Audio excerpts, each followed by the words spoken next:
Tama na. Bitawan niyo na ako, di ko na kaya. Akala ko okay lang, pero di pala. Sa simula pa lang ay talagang nagustuhan ko na. Yun pala sa simula lang. Habang tumatagal, di ko na nagugustuhan. Di ko na talaga gusto ang ganong sistema sa pinagtatrabahuhan kong bar. Pumapayag sila ng pumapayag. Hanggang 5 ay pwede sa isang salang. Gangbang ang style namin. Minsan marami kami sa bawat kwarto. Kaya laging 4 ang isinasalang sa akin dahil nasasakto ako sa maraming tao. Kapag maraming tao, malimit ay marami rin ang isasalang sa akin. 10 oras kasi yun ng gabi. Kaya siguradong marami ang gusto ng kasiyahan. Ako naman ay laging pumapayag dahil gusto ko ng maraming kita. Kapag 4 kasi, minsan tigli 5,000 ang bigay. Kaya lalabas ako ng kwarto nang meron akong 20k sa iisang salang. Kapag ako na ang sumasalang, ay minsan hirap ako sa una. Minsan madali lang talaga dahil maliliit lang ang mga dala nila. Hindi ko alam kung paano ko natatagalan ang ganito. Basta ang alam ko lang ay may kinikita akong pera. Dahil sa mga panahong iyon ay kailangan ko talaga ang pera dahil ang itay ko ay mayroon ng gamotang dialysis at marami na ring maintenance. Ako ay laging naghahabol ng pera. Every 3 months talaga ay halos 10k talaga ang binibitawan ko namin para lang sa gamot ni Itay. Kaya dapat ang kita ko kada buwan ay libo rin dahil pag hindi ay siguradong mababaon kami sa utang. Kapag pumunta ka nga sa isang bar, babanggitin mo lang ang Leia, agad kanilang dadalhin sa room kung saan ako gumagawa ng mga kakaibang kilos. Bang bang. Dahil yun na nga ang tumatak sa kanila, ang kinakayang kong sistema na dapat ay hindi. Pero no choice talaga, gagawin ko ang ikasasaya ng mga gustong magsalo-salo sa akin. Hindi ko ipagdadamot ang pangyayari sa 4 kada gabi. Hayaan niyo na akong ikwento ko sa inyo ang karanasan ko. Kapag mayroon nang handa na sa labanan, ay sigurado yun. Sabak agad. At kapag dumating ang pangalawa, si boss na mismo ang nagdadala sa room at sinasara ang pinto dahil 2 na sila. Mas lalong matindi ang pakikipaglaban ko. Para bang inihahain nila ako. Lalo na kapag dumating ang pangatlo. Ang 3 daungan ay lahat nila yon pinupuno.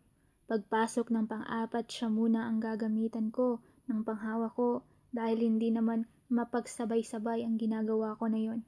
Pero lahat yun gumagana dahil bawat isa may katumbas na halaga. Pero iyon ay hindi naman ang nagtatagal.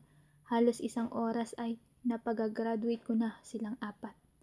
Yun naman ang pinakadiskarte ko sa kanila, yung mapagtapos sila ng gray liquid nila. Kapag tapos na kasi sila, ay wala na silang gana. Iiwanan nila ang presyo sa usapan nila ni boss, sa cashier, saka sila makakalabas ng establishment. Kaya wala silang lusot. Paglabas nga, babanggitin nila ang pangalan kung kanino galing. Halimbawa sa akin ay Leia 5K. Lahat yan ang sasabihin ng 4 bago lumabas ng building. Isang click lang sa computer ay lalabas na ang pinagkasunduan na presyo at i-confirm na nila. Saka sila yayaon at kung babalik ay mangiiwan ng gabing reservation. Kapag naka-reserve na ay sigurado ko na rin na sa araw na iyon ay merong kita.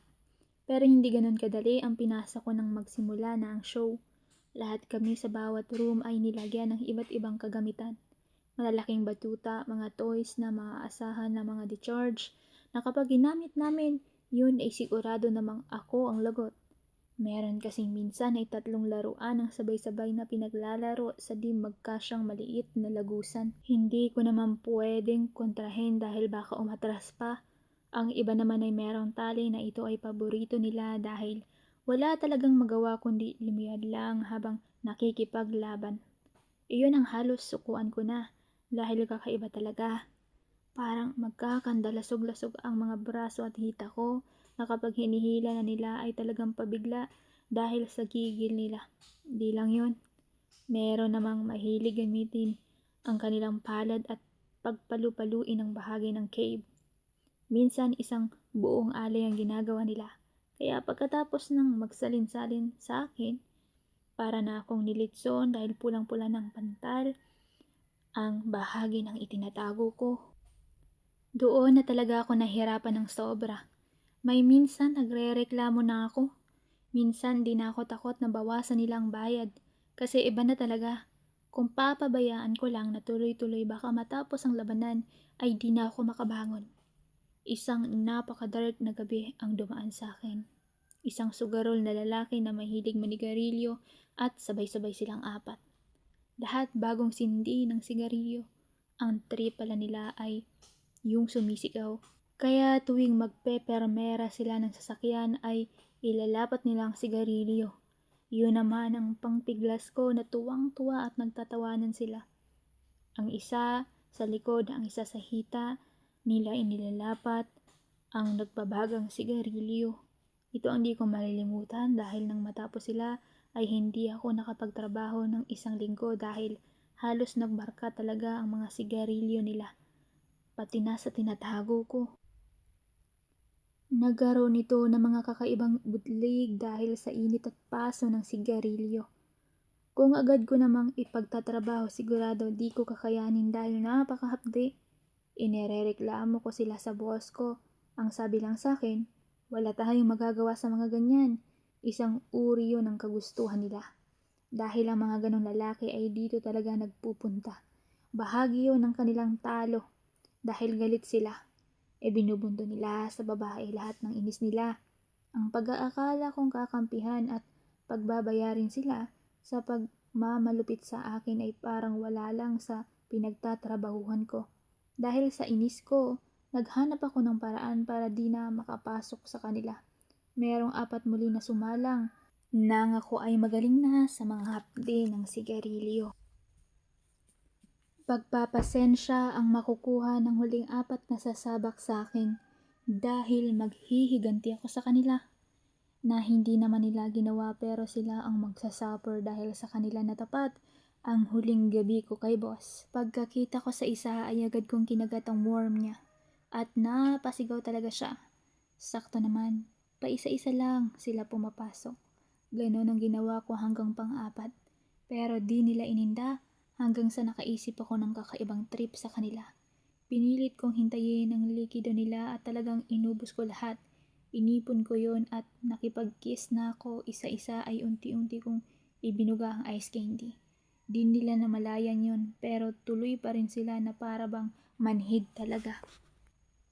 Ang huling atake ko ang di nila nagustuhan.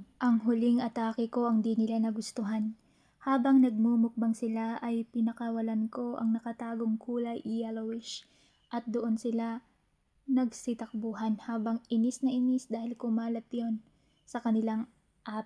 Di nila agad napansin kaya ikinalat ko ng masyado sa kanila yon. Agad naman akong tumalon sa bintana gamit ang kumot dahil alam ko galit na galit si boss dahil mga paboritong suki niya yon. Wala siyang magagawa ngayon kundi humingi ng patawad sa 4. Palagay ko nakabawi na ako sa ginawa niyang pagtatanggol sa kalokohan ng kanyang mga nakuhang lalaki. Pera lang kasi ang gusto ni boss, hindi ang damdamin ko dahil kapag iniisip niya yon, hindi malaki ang ibabayad nila. Pag-alis ko doon ay walang-wala talaga ako ni piso, kaya napilitan akong maghanap ng magrerenta sa alaga ko. Ano ba yan? Bakit ganun sila? Di ko napansin. Wala naman pala ako sa dati kong trabaho. Talaga mga low performer ang mangyayari. Pero ayos naman, natapos namin ang 1 oras at iniabot na nila ang bayad. Tinititigan ko mabuti ang 4 at talagang hingal na hingal sila at pawis na pawis. Pero ako naman ay parang nagpahinga lang talaga at nag-relax. Ayos na yon dahil nangangailangan talaga ako. Di ko naman kailangan ng performance, mas okay sa akin ang madatong. Hindi ko akalain paulit-ulit sila sa akin hanggang sa natuto na sila kung paano ba talaga ang tamang pangangambangs. Yaminess din naman sila, aaminin ko. Kaya di ko binibitawan ang trabaho ko na yon. At habang tumatagal ay nakikilala na ako at mga mayayamang mayor, congressman at mga sikat na politiko na ang nakaschedule sa akin. Mga magagaling din kasi. Libangan na pala nila yon. Kapag mapera ay book agad ng babae at napabilang na agad ako sa mga listahan nila. Tuwing maglalaro sila ng Palo Sebo. At ako nga ang taya dahil magaling talaga ako pagdating sa sabay-sabay at maraming mga laro. Pero hindi na tulad ng dati na masyadong nakakasakit na. Pero dadating din pala ang pagkakataon na titigil ako sa trabaho na yun. Nang magkalaman ng tiyan ko na kagagawa ng isang customer ko. Pinutas niya ang balot kaya nag-leak ito sa loob. Naging parang katulong na lang ako sa nakabuntis sa akin dahil all around lang ako sa bahay niya kung saan doon na din ako nakatira.